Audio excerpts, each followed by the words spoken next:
দেখুন, বাংলায় কোনো ব্যক্তি বা ব্যক্তিগণ তাদের কোনো জায়গায় মন্দির, মসজিদ, গির্জা বা তাদের ধর্মে কোনো একটি আরাধনার জায়গা, প্রার্থনার জায়গা করতেই পারেন।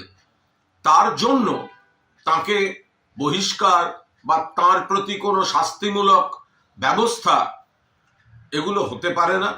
এগুলো কখনো তৃণমূল কংগ্রেস করেনি, ভবিষ্যতেও করবে না। কিন্তু যদি কোনো ব্যক্তি অন্য রাজনৈতিক দলের চক্রান্তের ফাঁদে পড়ে প্ররোচিত হয়ে ধর্মের মোড়কে রাজনৈতিক অঙ্কে সেই ধর্মকেন্দ্রিক কোনো ইভেন্টকে দিয়ে ভোটের রাজনীতির বিষাক্ত মেরুকরণের মায়াজাল তৈরি করতে চান এবং বিশৃঙ্খল পরিস্থিতি তৈরি করেন, দল বিরোধী কাজ করেন, সাংগঠনিকভাবে দলকে পর্যুদস্ত বা বিড়ম্বনায় ফেলার চেষ্টা করেন, সেক্ষেত্রে বিষয়টা আর ধর্মের বলে থাকে না।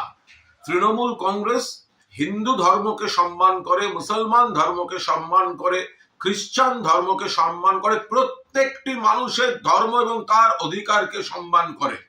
কিন্তু কিছু লোক যেমন তার ওই অমুক কণ্ঠে গীতা পাঠ, আরে গীতা তো আমাদের হৃদয়ে, কিন্তু গীতাকে যখন পলিটিক্যাল মার্কেটিং এ আনা হয় তখন আমরা গীতার বিরোধিতা করি না।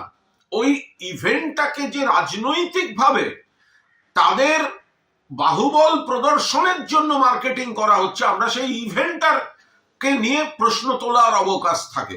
একইভাবে মুসলমান ধর্মেও কেউ মসজিদ তৈরি করছেন, করতেই পারেন, কিন্তু সেটা যদি অন্য রাজনৈতিক দলের চক্রান্ত বা প্ররোচনার ফাঁদে পড়ে একটা পলিটিক্যাল ইভেন্টে পরিণত হয় এবং সেটার উদ্দেশ্য অন্য কিছু থাকে, সেক্ষেত্রে সেটা সাংগঠনিক শৃঙ্খলা বিশৃঙ্খলা তাদের পর্যবেক্ষণের আওতায় পড়ে যায়।